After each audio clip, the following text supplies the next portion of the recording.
Hello दोस्तों, मैं जमील बनारसी, मेरे YouTube चैनल पर आपका स्वागत है। दोस्तों, हाल में तो मैं अयोध्या गया नहीं हूँ। मार्च सन 88 में मैं अयोध्या गया था।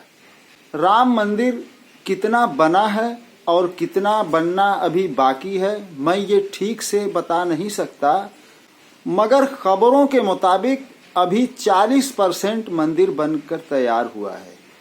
और मंदिर जो अभी 40% बना है, 60% बनना बाकी है। मंदिर उद्घाटन की तिथि तय हो चुकी है और आने वाले मेहमानों को निमंत्रण पत्र भेजा जा चुका है और प्रधानमंत्री नरेंद्र मोदी के कर कमलों द्वारा 22 जनवरी को इसका उद्घाटन और प्राण प्रतिष्ठा होना तय पाया है। मंदिर उद्घाटन को एक बहुत बड़ा इवेंट बनाने के लिए लाखों बीजेपी और आरएसएस कार्यकर्ता और हजारों बीजेपी के मंत्री और दर्जनों गोदी मीडिया के पत्रकारों को प्रचार में लगा दिया गया है। सब लोग अपना काम ईमानदारी और जिम्मेदारी के साथ कर रहे हैं। पिछले एक महीने से मेन स्ट्रीम मीडिया से लेकर सोशल मीडिया तक राम मंदिर उद्घाटन से संबंधित खबरें ही तैर रही हैं। मेरी निगाह एक थंबनेल पर जाकर टिकी जिसका टाइटल था मंदिर के नाम पर धोखा। मैंने पूरा वीडियो देखा, बल्कि इस तरह के कई वीडियोस देखे। बहुत सारे लोग ये सवाल उठा रहे हैं कि क्या राम मंदिर के नाम पर जनता के साथ धोखा किया गया है।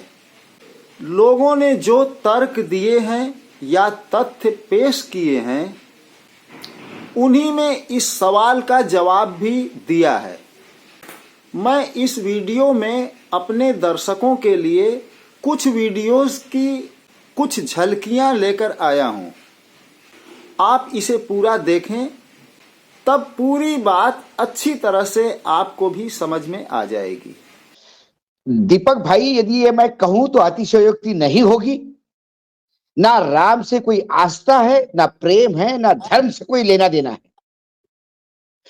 रामलला की प्राण प्रतिष्ठा 2024 के चुनाव के पहले करनी है, चाहे धर्म संकट हो या अधर्म तरीके से हो, क्योंकि इसी को 2024 में बेचना है। मैं हमेशा कहता हूं, वर्तमान सत्ता जो हमारी केंद्र में है, उनके लिए राम आराध्य नहीं, राम एटीएम है। भाजपा कतई धर्म से कोई लेना देना नहीं, उनको धार्मिक रीति रिवाज से कोई लेना देना नहीं है। मैं I am making a statement, I am taking a full responsibility. Bharatiya Janata party से हिंदू धर्म से कोई लेना देना नहीं है, हिंदू धर्म के भगवानों से कोई लेना देना नहीं है, और राम को ना समझते हैं ना राम को समझने का प्रयास करते हैं। उनको राम एक कॉमोडिटी है जिसको चुनाव में बेचनी है।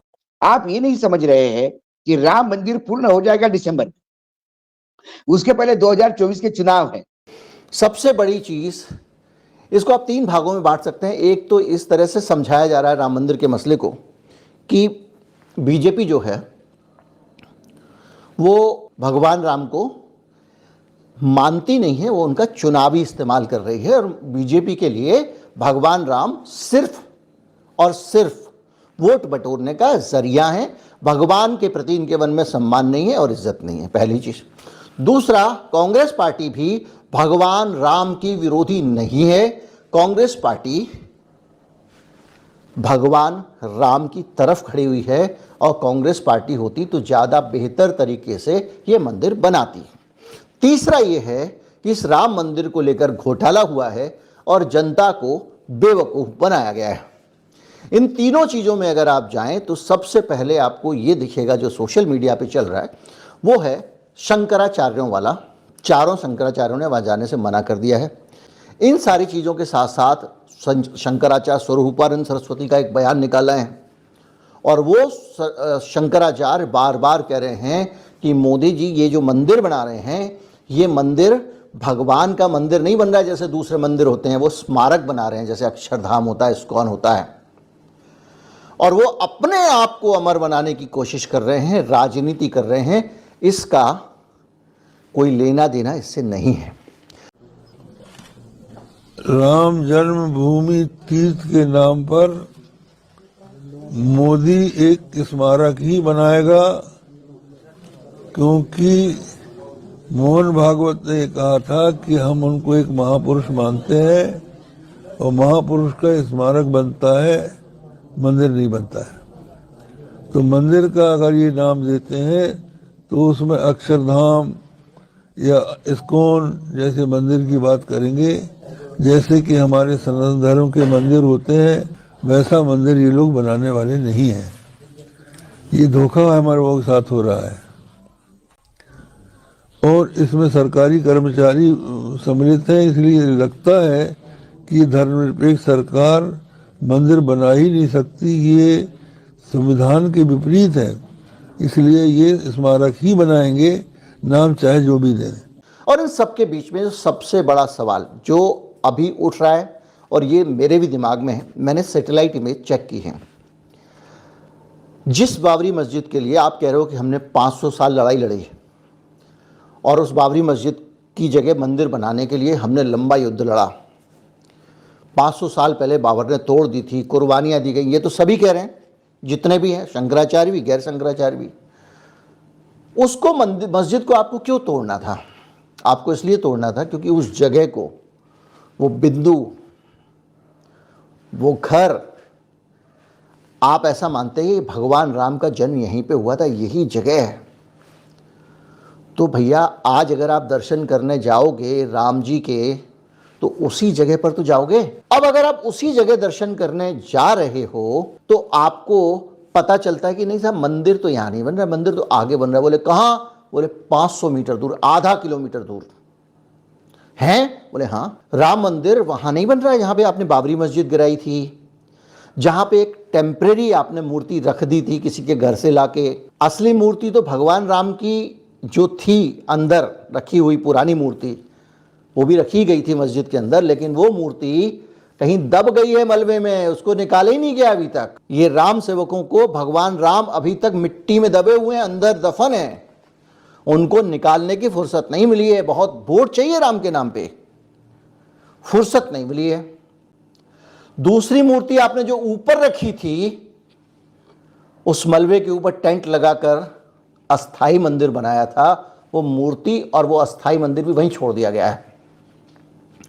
वो मूर्ति और वो अस्थाई मंदिर अलग जगह पे है, और जहां पर ये राम मंदिर बन रहा है, ये जगह उससे आधा किलोमीटर दूर है।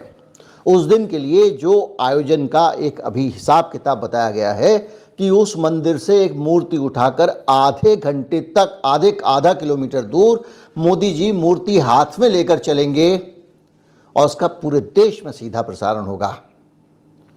तो अब आपको लगेगा तब तो मंदिर मिल जाएगा ना उस मूर्ति को। पहले तो वो राम जन्मभूमि में जो राम का जन्म स्थान था वो गया काम से, वहाँ उस जगह पे तो मंदिर बना ही नहीं, जिसके लिए हम भगवान राम के जन्म स्थल पे मंदिर बनाएंगे, ये करेंगे। अटल जी से लेके, अडवाणी से लेके, उमा भारती से लेके, रितंबरा से लेके, किसने नहीं किया?